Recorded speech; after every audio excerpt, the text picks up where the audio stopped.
Sublime gracia del Señor. Pregunta: ¿qué impide que el pueblo de Dios le adore a Él como Él lo manda?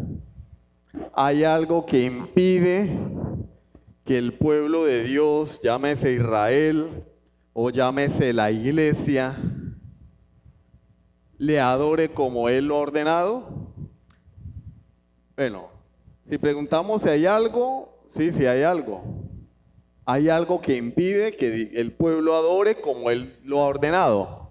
Ahora, ¿qué es lo que impide que el pueblo adore a Dios como Él lo ha establecido? Entonces, si nosotros nos ponemos a observar la historia sagrada, la historia de la redención, si leemos los libros de la ley, Éxodo, Levítico, Números, Deuteronomio, vamos a observar no solamente la Torá, o el Pentateuco, sino los libros como Jueces, los libros como Reyes y Crónicas. Vamos a encontrar un denominador común. Se llama esclavitud. Lo que ha impedido que el pueblo de Dios adore a Dios como Él lo ha ordenado se llama esclavitud. Hermano, es esclavitud. Yo pensé que era la idolatría, yo pensé que era el pecado. Si ustedes leen el libro de Jueces, que está plagado de estos ejemplos, ustedes se darán cuenta que cuando el pueblo de Israel caía a manos de sus enemigos, y caía como un reino vasallo de sus enemigos, ¿qué sucedía? Dejaban la adoración a Dios, porque había un reino que los estaba subyugando. Hasta que Israel no recordaba, no porque tuvieran amnesia, ¿no?, sino por una incapacidad moral, hasta que Israel no recordaba quién era su Dios y de dónde los había sacado, y no clamaban a Dios y se humillaban, Dios los rescataba y se restablecía la adoración a Dios. ¿Qué impedía que Israel adorara a Dios antes del monte Sinaí? Ya hemos visto esa historia. ¿Qué impedía? La esclavitud. ¿De quién era esclavo la nación de Israel? De Egipto. Mientras Israel estuvo en Egipto, no podía adorar a Dios como Él lo había ordenado. Lean la historia de Israel. Ahora que estamos ya en el libro de Éxodo, vamos a entrar en esa historia tan llamativa de la liberación de Israel. Lean, el pueblo no podía adorar a Dios porque estaba en esclavitud. ¿Y eso qué nos dice a nosotros? Que cuando una persona que profesa ser creyente está limitado en su adoración a Dios, es porque es esclavo de algo. Los mismos ejemplos de siempre. La repetición de la repetidera, dijo alguien en alguna ocasión, es que el hermano es la repetición de la repetidera. Jesús también lo era. No tengo tiempo. Estoy trabajando. Eres esclavo de tu trabajo. Es que mis hijos, eres esclavo de tus hijos. ¿Sí vamos entendiendo? Hermano, ¿por qué no vienes al culto? Es que no tengo tiempo. Eres esclavo de algo, del trabajo, de la comodidad, de tus gustos, de tus deseos. Eso te impide adorar a Dios como Él lo ha ordenado. ¿Por qué llegas tarde al culto, hermano? Que ya deberíamos saber que es incorrecto hacerlo. Es que me cuesta levantarme temprano el domingo. Eres esclavo. Eres esclavo. es que la cama estaba muy rica. Sí, la cama estaba muy rica. Pero no es tu día, es el día del Señor. Él ha ordenado que hoy es su día. Y tenemos que comprenderlo porque venimos con la mala enseñanza, la mala doctrina de que todos los días son iguales para Dios, de que no importa el lugar donde le adoremos, porque hemos sacado de contexto donde quiera que hay 2 o 3 reunidos en mi nombre, allí estoy yo en medio de ellos, que ya explicamos cuál es el verdadero sentido de ese pasaje. Entonces no es cualquier lugar, no es cualquier ocasión, no es de cualquier manera, es el lugar que Dios estableció, el día que Él estableció y la manera como Él la estableció. Todo lo que me impida obedecer a Dios me está esclavizando. Primer mandamiento del Señor es: no tendrás dioses ajenos delante de mí. ¿Qué establece eso? Que Él es la prioridad. Dios es el primer lugar. Por encima de Dios no hay nadie. Cuando yo desplazo a Dios y antepongo, valga la redundancia, sí, porque ya dije desplazar, algo, ese es mi ídolo. Entonces debemos reflexionar muy bien en cuanto a esto. ¿Yo por qué no puedo ir hoy al culto? No puedo ir a la reunión. No puedo ir a todas aquellas reuniones que la iglesia convoque. Ustedes sabían que cuando la iglesia convoca una reunión, ¿sí? Sea para venir a barrer un domingo en la tarde, es obligación de los miembros de la iglesia y de aquellos que quieran ser parte de la iglesia asistir. Es una obligación.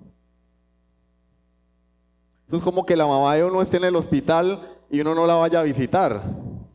No, yo no tengo la obligación, pero hay una obligación moral, hay un compromiso.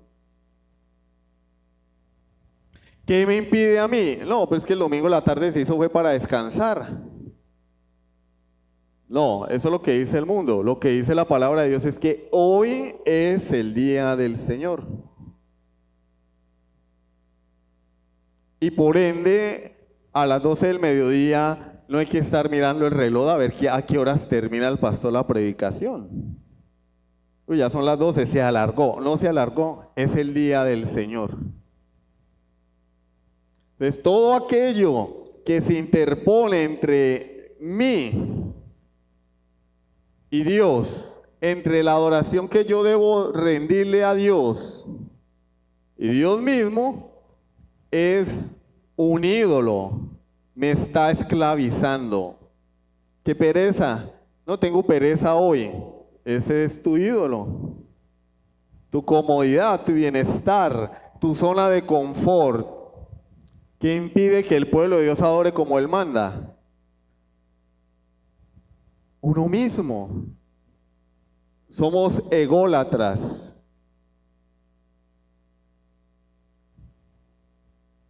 Y cuando venimos a adorar, ¿ya cumplí? No, porque no se trata de venir solamente, esa es la letra. Guardarás el día del Señor.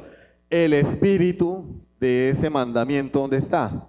Con toda tu mente, con toda tu alma, con todas tus fuerzas. Yo vengo al culto solamente para cumplir un requisito. Vengo a la clase de premembresía para cumplir un requisito. No, bueno, es que si no voy, no me aceptan como miembro. Y es que a quién le importa ser miembro, necesitamos ser creyentes verdaderos. Dios no va a ver tu asistencia a la clase o al culto como una ofrenda agradable, porque Él sí conoce tu corazón y sabe que lo estás haciendo para llenar un requisito. En cuyo caso no nos diferenciamos nada de aquellas iglesias donde se bautizaban personas para llenar un requisito. ¿Sí recuerdan? Bueno, vienen los bautizos. ¿Qué hubo pues? ¿Quién se va a bautizar? A bautice, hágale. Le doy un sancocho si se bautiza. Ya rellenamos un registro. ¿Y a quién le importa eso? A Dios no le interesa eso. Y a Dios, si bien Él desea que tú seas miembro de una iglesia local, por encima de eso, Él desea que tú te comportes como un verdadero hijo de Dios y que le adores con todo el corazón. Eso implica venir no solamente al lugar designado, el día designado, sino también con el corazón con que Dios lo demanda, todo nuestro ser. Yo vengo a este lugar no para cumplir. Es que si no llego me ponen una falla, ¿no? Eso es fariseísmo. Eso es querer aparentar. No, yo vengo porque quiero estar con Dios y con su pueblo. Porque Él prometió estar en medio de su iglesia cuando ella se reúne. Y vuelvo y repito hasta el cansancio, todo aquello que se interpone en esto, es ídolo, me está esclavizando, llámese lavada de ropa el domingo. No me den esas excusas porque lejos de tranquilizarme me da molestia. Hermano, es que no fui porque tenía que lavar la ropa. Tienes 6 días para lavar la ropa. Porque es que el domingo es el día que llega el agua. Bueno, Dios te manda el agua el domingo para probar tu corazón. Porque la podría mandar todos los días. La manda el domingo para saber dónde está tu corazón. Y estás fallando. Lava la ropa otro día. Es que el domingo es el día de las madres. Y tu mamá es más importante que Dios. Entonces, yo le digo a mi esposa cuando me dicen esas excusas, yo digo, bueno, a mí me las pueden decir, pero sería mejor que se las dijeran a Dios. Señor, hoy no voy porque tengo una lavada de ropa, hoy no voy porque es el Día de las Madres, hoy no voy por X o por Y. Todo aquello que me impida adorar a Dios como Él lo ha mandado es esclavitud. Esclavitud. De manera que la persona que adora a Dios, vamos a voltear la tortilla, volteemos la tortilla con la miserable, le decimos a la pala, la miserable, una palita de teflón, de silicona, perdón, y volteamos la tortilla. Quien adora a Dios como Él lo ha ordenado, si el que no lo adora está en esclavitud, entonces quien adora a Dios como Él lo ordena, ¿está en qué? En libertad. Entonces, aquel que adora a Dios realmente como Él lo ha ordenado, este es el que demuestra que verdaderamente es libre. Hay una frase de cajón. Yo no necesito ir a la iglesia para ser salvo. Y es verdad. Pero es una verdad a medias. Para ser salvo tienes que creer en Jesucristo. Para ser santificado tienes que estar en la iglesia. Vamos a decirle una verdad más completa. Para ser justificado no necesito ir a la iglesia, pero para ser salvo tengo que estar dentro de la iglesia. Yo para ser justificado solamente necesito fe en Jesucristo, pero para ir al cielo, fuera de la iglesia, dijo alguien, no hay salvación. Eso dicen los romanistas, ¿no? Pero no es una mentira. Ahora, el problema es que ellos dicen fuera de esta iglesia, ¿no? Y sus rituales y su tradición y todas sus cosas. Pero es verdad, el que no está en la iglesia no es salvo. En la verdadera iglesia, la de Jesucristo. Entonces ese cuentico de yo no necesito ir a la iglesia, yo no necesito ir a culto para ser salvo, a otro perro con ese hueso. Si tú quieres ser salvo, debes estar en la iglesia. Porque la iglesia es el cuerpo de Cristo. Imposible que Cristo, la cabeza, vaya en una dirección y tú que dices ser salvo vayas en otra dirección. Si no estás en el cuerpo, no eres de Cristo, así de sencillo. Entonces, solo aquellos que adoran a Dios como Él lo ha mandado, están mostrando que son libres. Otra frase de cajón. es que la asistencia al culto es el termómetro del creyente. Pero es verdad. Es verdad. Ante la iglesia, ¿cuál es el termómetro del creyente? La asistencia al culto, porque en el culto es donde nos vemos, en el culto socializamos, en el culto tenemos comunión. Si tú no vienes a culto, ¿yo cómo hago para conocerte? Yo no puedo irme a vivir a tu casa, montar un cambuche ahí al lado de tu cama y acostarme a dormir toda la noche a tu lado a ver si oras, si lees la Biblia, cómo tratas a tu esposa, cómo tratas a tus hijos, cómo tratas a tu marido. Yo no lo puedo hacer. Voy a tu casa a visitarte y te aseguro que ese día tú barres la casa, lavas, organizas todo bien bonito y ese día tratas bien a tu esposa. Hace lo que tal vez no haces en toda la semana. Porque viene el pastor o porque vienen algunos hermanos. Yo no tengo manera de saber realmente quién eres tú. ¿Cómo puedo tener una mayor oportunidad de conocerte? En el contexto de la iglesia.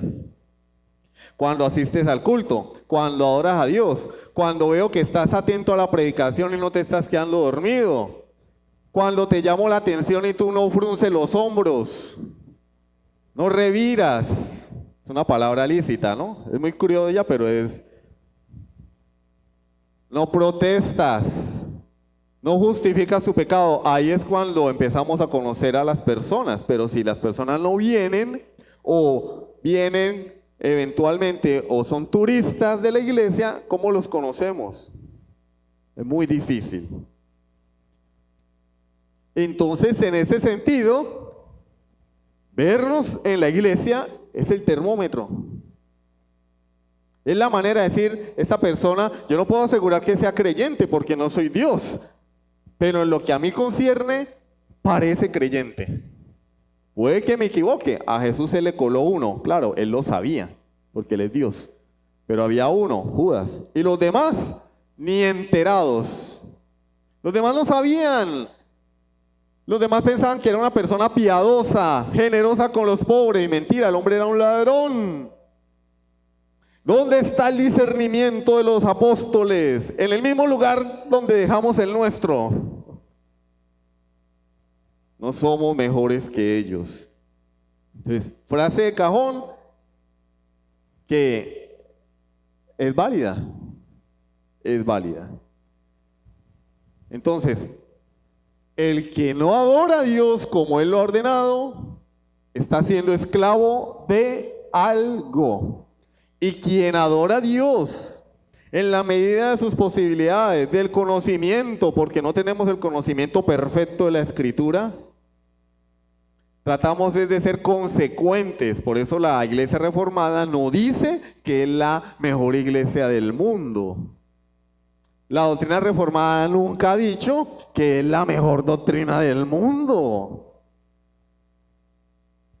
Pero sí es la doctrina más consecuente con la Escritura. Tratamos de ser, en lo humanamente posible, lo más consecuentes con la Escritura. Nos amarramos a la Biblia hasta donde nos lo permiten nuestras fuerzas. No somos una iglesia perfecta. Si alguien vino a buscar perfección, se podría mejor suicidar a ver si llega al cielo y encuentra la perfección. Pero de este lado de la eternidad no hay iglesia perfecta. Y el día que la encuentres, cuando entres por la puerta, se dañó la iglesia. Entraste tú, dañaste la iglesia, ya, dejó de ser perfecta. Entonces, que quede claro, reflexionemos. Si yo no estoy adorando a Dios como Él lo ha ordenado, algo me está esclavizando a mí. Reflexiona, revisa tu vida. Tomamos decisiones todos los días, sí. Voy a culto, no voy a culto. No voy a culto porque estoy ocupado en esto. Estás siendo esclavizado por ese ello. Está siendo esclavizado. Mira el ejemplo de Israel. Esclavizado. Ahora bien, en cuanto a lo que hacemos en la liturgia, bueno, pues la iglesia en ocasiones se esclaviza de los gustos de las personas y de las modas. Bueno, la Biblia no manda que tengamos que hacer presentación de niños. A mí hay personas que tienen como pretexto no congregarse con nosotros porque acá no se presentan niños. Acá presentamos niños. Venga, con mucho gusto, mire, le presento a fulanito de tal, si quieren. Le presento a Lorenzo. Hola, Lorenzo. Mire, Lorenzo, salude. Ya, lo presenté. ¿Quieren más? ¿Por qué no se presentan niños? Porque Dios no lo ha mandado. Pero es que a Jesús lo presentaron, pero es que estaban haciendo un culto allí, ¿o cómo fue la cosa? Dios no lo ha mandado. En el culto de adoración no se presentan niños. ¿Por qué? Porque Dios no lo ha mandado. En el culto de adoración no se pasa gente al frente a dar testimonios, testirrollos. Hermano, es que tengo uno aquí atragantado y estoy que lo... Guárdeselo, escríbalo en sus historias de Instagram. Hoy se puede hacer eso. En el culto de adoración no se da espacio para testimonios. ¿Por qué? Porque Dios no lo ha mandado. Hay otros espacios en los que las personas pueden participar. Un culto especial, por ejemplo, una vigilia. Se hace con orden. Y las personas, si hay la posibilidad de que participen, pero no en el culto de adoración. Vamos a saludar a los visitantes y pasarlo aquí al frente para que nos regalen su nombre. Dios no lo ha mandado. El centro de la adoración no son los visitantes, ni hacerlos sentir bien. El centro de la adoración a Dios es Dios. Y todo debe girar en torno a Él. Nos visita hoy el apóstol Armando Negocios de la Cruz. Vamos a pasarlo aquí al frente a que salude a la congregación y que nos cuente algo sobre su vida. No hay predicación, ¿no? Porque el hombre se va a tardar media hora, 40 minutos contándonos la historia de su vida. ¿Por qué no se hace? Porque Dios no lo mandó. Ahora, si el hombre viene a predicar, con mucho gusto. Si el pastor de la iglesia lo conoce y le permite predicar, con mucho gusto, porque ahí no se va a parar tampoco cualquiera. Ahí no se va a parar nadie. A no ser que estemos totalmente seguros de qué doctrina trae. De hecho, de otra manera, nadie se va a parar ahí. Me lo dijeron a mí, ¿cierto? Pero ahora yo se lo tengo que decir a los demás. Qué bueno hubiera sido que al Señor se le hubiera ocurrido hacer estas cosas en la iglesia, ¿no?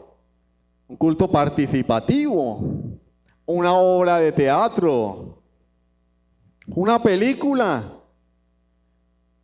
A nosotros en una ocasión en otra congregación nos dijeron, ay hermano, pero es que todos los sábados predicación. Innove, hermano, todos los sábados lo mismo.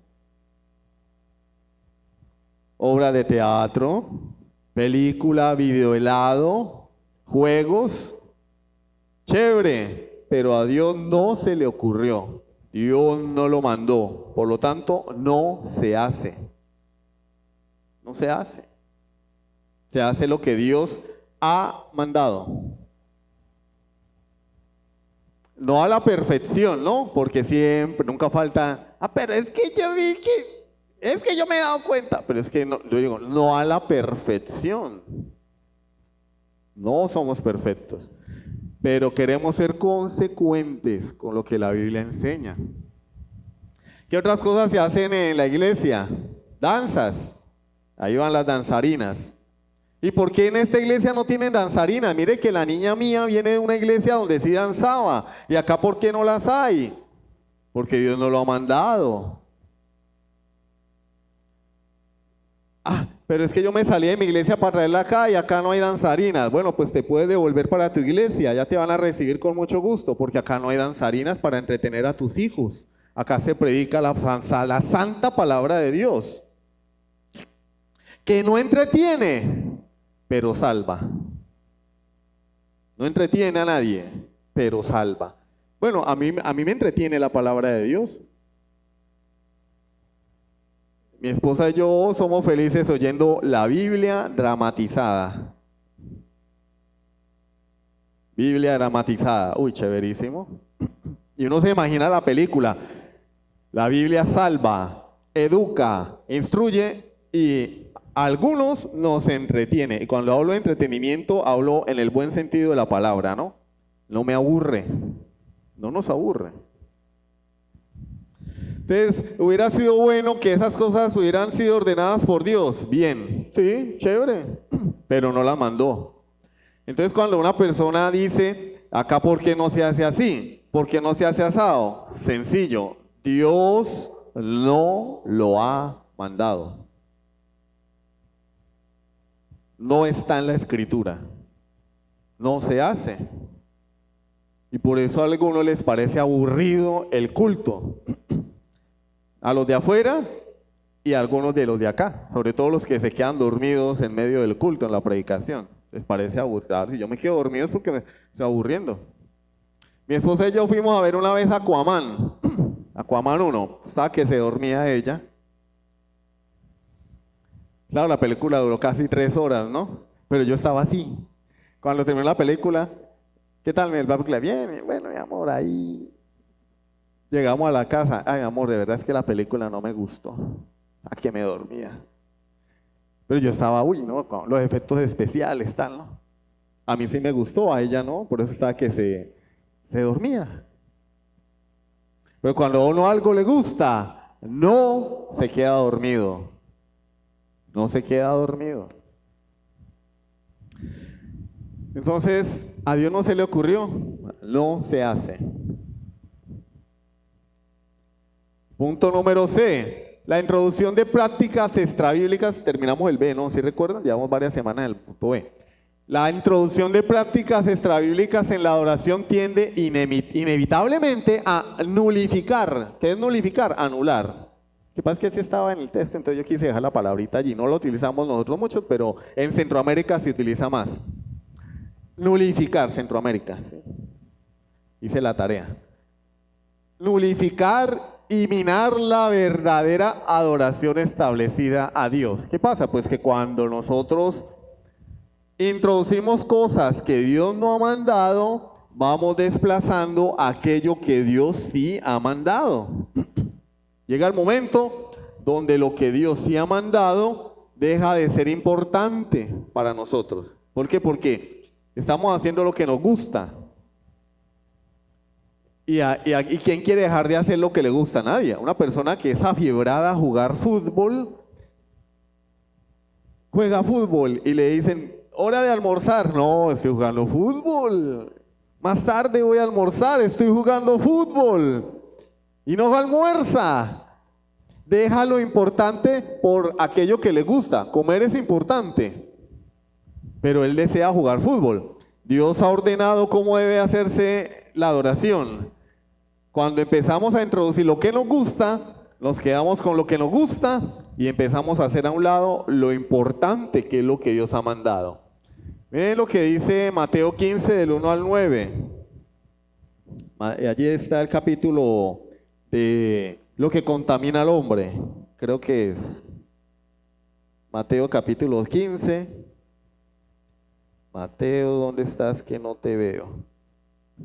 Versículos 1 al 9. Sí, señores. Entonces ellos le preguntan a Jesús, los escribas y fariseos, como siempre, ¿no? Como siempre. Como siempre. ¿Por qué tus discípulos comen con las manos sucias? No se las lavan, porque estos hombres eran tan inteligentes que pensaban que lavándose las manos iban a llegar al cielo. ¿Cómo la ven? Pensaban que lavándose las manos iban a llegar al cielo. Y el Señor les dice, no, papitos, lo que contamina al hombre no es lo que está afuera, es lo que está adentro. El pecado lo llevamos bien adentrico. Y entonces el Señor les dice, ustedes han dejado de hacer lo que Dios manda por sus tradiciones. Miren lo que dice, y les habla de la tradición del Corbán, que ustedes ya la conocen. Vamos a leer los versículos 7. Hipócritas, bien profetizó de vosotros Isaías cuando dijo, este pueblo de labios me honra, mas su corazón está lejos de mí, pues en vano me honran, enseñando como doctrinas mandamientos de hombres. Y llamando hacia la multitud les dijo, oíd y entended. Bueno, no todo lo que entra en la boca contamina al hombre, no lo que entra en la boca contamina al hombre, mas lo que sale de la boca, eso contamina al hombre. Pero ahí pues ya nos vamos a extender a otro tema. El punto acá es que estos hombres habían dejado lo que a Dios le agradaba por sus tradiciones de hombre. No todas las tradiciones son malas. No todas las tradiciones son malas. Nosotros tenemos una tradición reformada. ¿Sí? Tenemos una tradición reformada. Los credos y las confesiones son parte de nuestra tradición. Ahora bien, cuando yo pongo eso por encima de la escritura, estoy cometiendo un pecado. Pero las tradiciones en sí mismas no son malas. Lo malo es anteponer la tradición a la escritura. ¿Lavarse las manos está mal antes de comer? No. Estamos previniendo enfermedades. Estamos cuidando nuestro cuerpo. Ahora, decir que eso nos va a llevar al cielo es pecado. Es pecado. Ofrendar a la iglesia, en este caso al templo, ¿es malo? No, Dios lo había mandado. Pero ellos querían con ese mandamiento quebrantar el honrar a padre y madre. Entonces antepusieron un mandamiento, lo convirtieron en tradición, en doctrinas de hombres y violaron la ley positiva de Dios. Entonces convirtieron una tradición en pecado.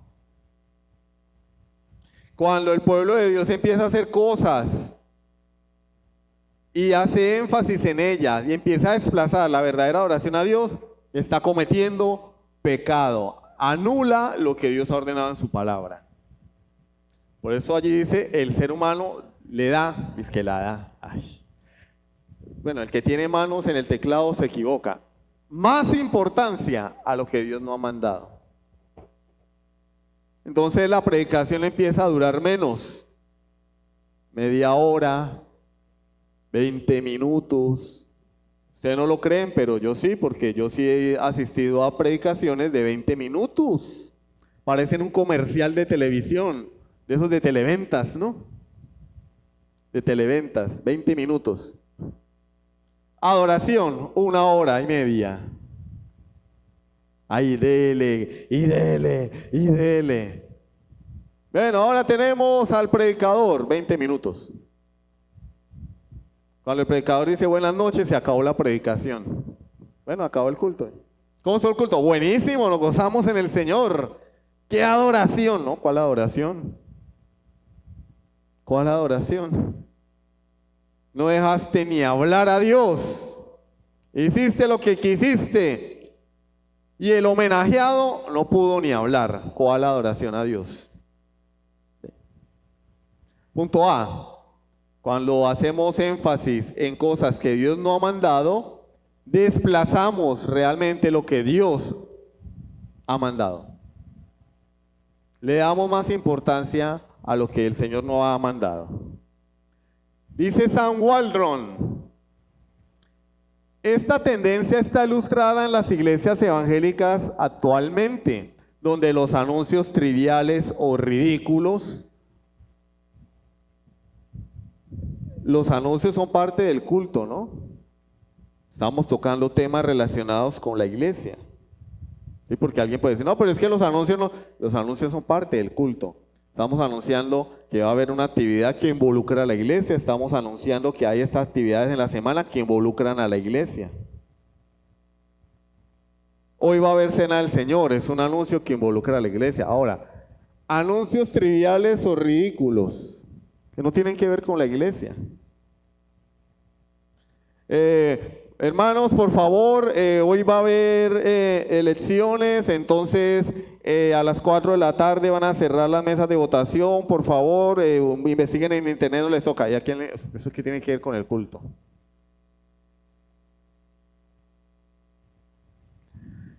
La música especial. La música para Dios ya de por sí es especial, porque es para Dios. La música especial, no hay música especial. Los tiempos de testimonio y otras cosas no mandadas por Dios dejan a menudo solo 20 minutos para asuntos que Él sí ha mandado, como la predicación. Ustedes no lo van a creer, pero hay personas que nos han dicho a mi esposa y a mí: hermano, es que la predicación es muy larga y yo después de 30 minutos me pierdo. Yo no aguanto más de 30 minutos de predicación, ya me da sueño, no soy capaz. Pero aguantas hora y media parado, dando palmas en una iglesia, cantando la misma canción una y otra vez, repitiendo como lorito. Eso sí lo aguantas, pero no aguantas 45 minutos, una hora, oyendo la palabra de Dios siendo interpretada. Iba a decir la voz de Dios, pero no quiero que me malinterpreten. Después dicen, el hermano Boris se cree Dios. Pero en cierto sentido sí es la voz de Dios, porque es la palabra de Dios la que está siendo expuesta. Pero bueno, mejor me curo en salud. No aguantas una hora oyendo la palabra predicada, interpretada, aplicada, pero sí aguantas hora y media en un culto que parece más discoteca. Eso es una contradicción. B. Tenemos la tendencia a pensar que Dios tiene que estar contento con lo que nosotros le damos.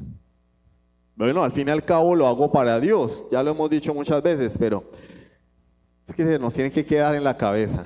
La verdad que yo me asombro de tanta repetidera y hay personas que todavía no les ha caído el 20. Ese es un dicho mexicano, no les ha caído el 20, no les han estallado las cotufas, todavía no entienden. Es que yo lo hago para Dios. Sí, tú lo haces para Dios, pero no para el Dios de la Biblia, porque si lo hicieras para el Dios de la Biblia, lo harías conforme a lo que Él ha enseñado. Por eso en la iglesia no se hacen conciertos. Pero es que yo he visto un pastor en internet que es reformado y en su iglesia hacen conciertos. No, querido amigo, que tenga una soteriología reformada y que crea en las 5 solas no lo hace reformado. Porque la teología reformada es mucho más que los cánones de Dort. ¿Qué son los cánones de Dort? Las 5 doctrinas de la gracia, resumido. La teología reformada es más que las 5 solas. Es mucho más. Entonces, no nos engañemos cuando vemos a un pastor reconocido, buenos teólogos, pastores de sana doctrina, que predican bien la palabra de verdad, pero en sus cultos vemos una adoración que Dios no ha mandado. No es reformado. La iglesia reformada sigue el principio regulador de adoración. Iglesia que no respeta este principio no es reformada. ¿Y quién lo dice, hermano? Lo dice la Confesión de Fe de Londres de 1689. Que ya vimos el capítulo 22. Ya lo vimos, ¿cierto? Aquí lo vimos. Y ustedes la tienen en la mano. Yo no soy el que digo que no sea reformada, es que esa es la doctrina reformada. Y como ya les dije, la doctrina reformada no es un buffet. Bueno, a mí me gusta esto no me gusta, no.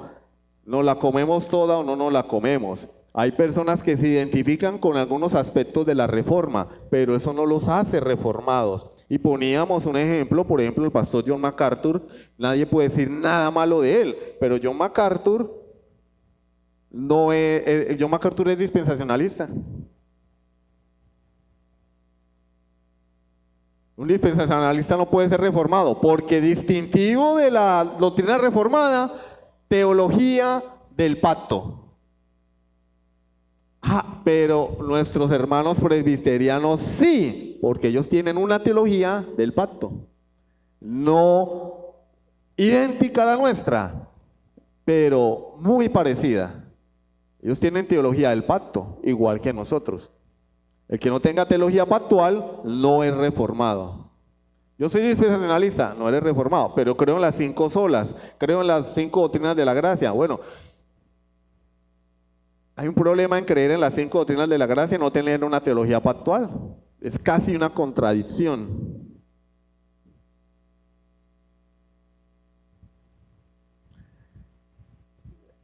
Entonces, cuidado con lo que vemos en internet. Vuelvo y digo, John MacArthur es uno de mis predicadores favoritos. Pero yo no puedo decir, John MacArthur es reformado.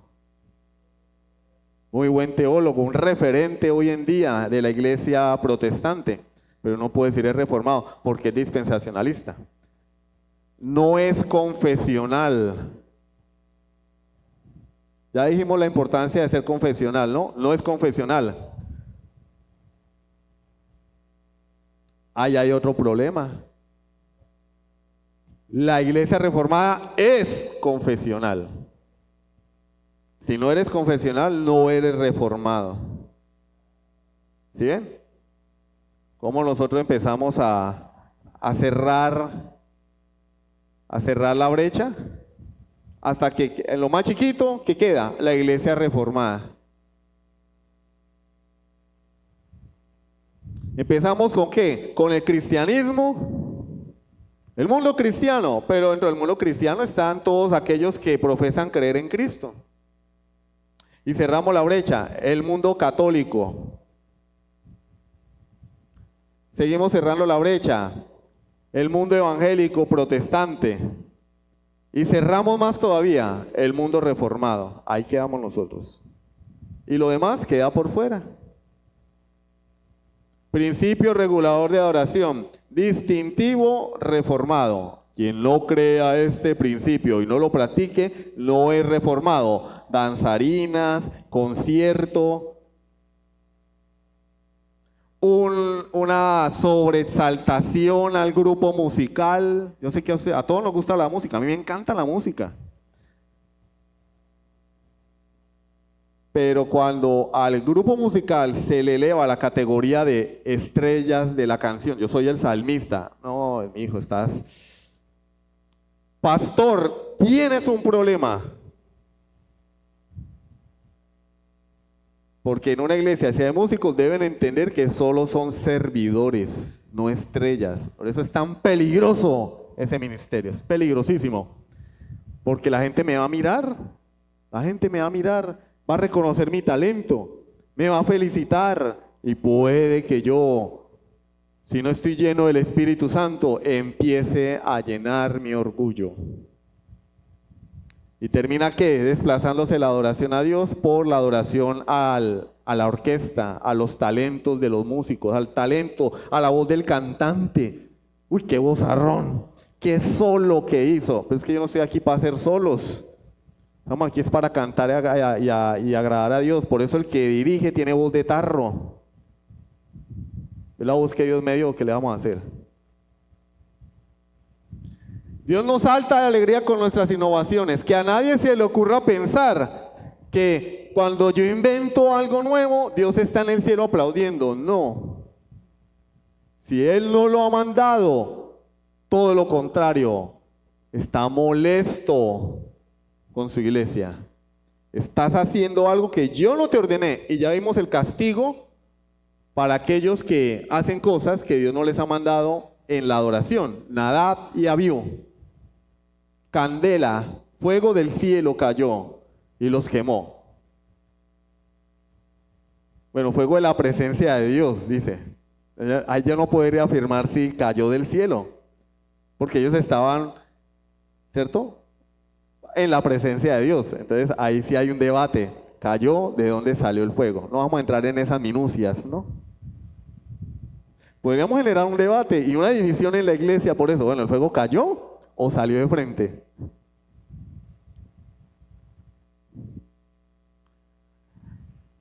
Y vamos a dejar hasta ahí por hoy. La semana que viene vemos el punto D y vamos a terminar ya esta lección del distintivo puritano con la religión experimental. Son 3 puntos. El primero, libertad de conciencia. Segundo, principio regulador de oración. Y tercero, la visión puritana sobre la religión experimental, que es lo que vamos a ver la semana entrante. Esto que tenemos aquí es más que todo casi como un resumen, ¿cierto? Hay textos que ya hemos visto. De hecho, todos los textos que están ahí ya los vimos.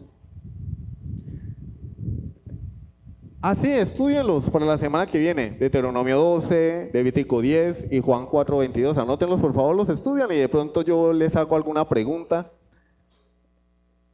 para que quede grabado. Chévere. Listo. La semana que viene concluimos este distintivo para seguir avanzando. Padre Celestial, te damos gracias por tu bondad y tu amor.